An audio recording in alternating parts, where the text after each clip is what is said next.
പുതുവർഷത്തിൽ record നേട്ടം കൈവരിച്ച് Kochi metro. Metro ട്രെയിനിലും വാട്ടർ മെട്രോയിലും മെട്രോ ഫീഡർ ബസ്സിലുമായി പുതുവർഷ പുലരിയിൽ യാത്ര ചെയ്തത് 1.61 ലക്ഷത്തിലേറെ പേർ. ഒറ്റ ദിവസം 44,67,688 രൂപയുടെ വരുമാനം നേടിയും മെട്രോ റെക്കോർഡ് സൃഷ്ടിച്ചു. പുതുവർഷാഘോഷങ്ങളുടെ ഭാഗമായി കൊച്ചി മെട്രോ റെയിൽ ലിമിറ്റഡ് യാത്രാ സംവിധാനങ്ങളുടെ സർവീസ് സമയം നീട്ടിയിരുന്നു.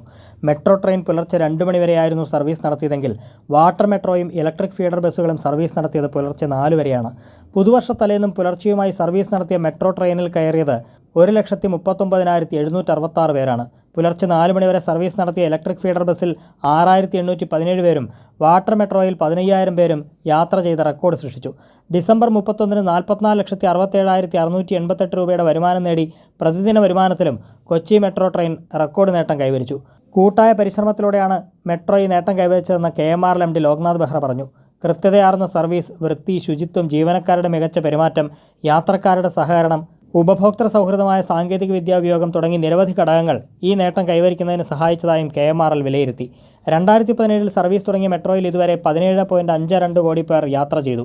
ഈ വർഷത്തെ യാത്രക്കാരുടെ എണ്ണം 3,65,86,194 വർദ്ധിച്ചു. ഡിസംബറിൽ മാത്രം 32,68,063 പേരാണ് യാത്ര ചെയ്തത്. കൊച്ചിയുടെ പുതുവർഷ രാവിലെ ആദ്യമായാണ് ഇലക്ട്രിക് ഫീഡർ ബസ് സർവീസ് നടത്തിയത്. ഫോർട്ട് കൊച്ചിയിൽ നിന്ന് ജങ്കാർ വഴി വൈപ്പിനിലെത്തിയ യാത്രക്കാരെ വിവിധയിടങ്ങളിലേക്കും മെട്രോ സ്റ്റേഷനുകളിലേക്കും എറണാകുളം സൗത്ത് റെയിൽവേ സ്റ്റേഷനിലേക്കുമെല്ലാം എത്തിച്ചത് മെട്രോ ഫീഡർ ബസ്സുകളായിരുന്നു.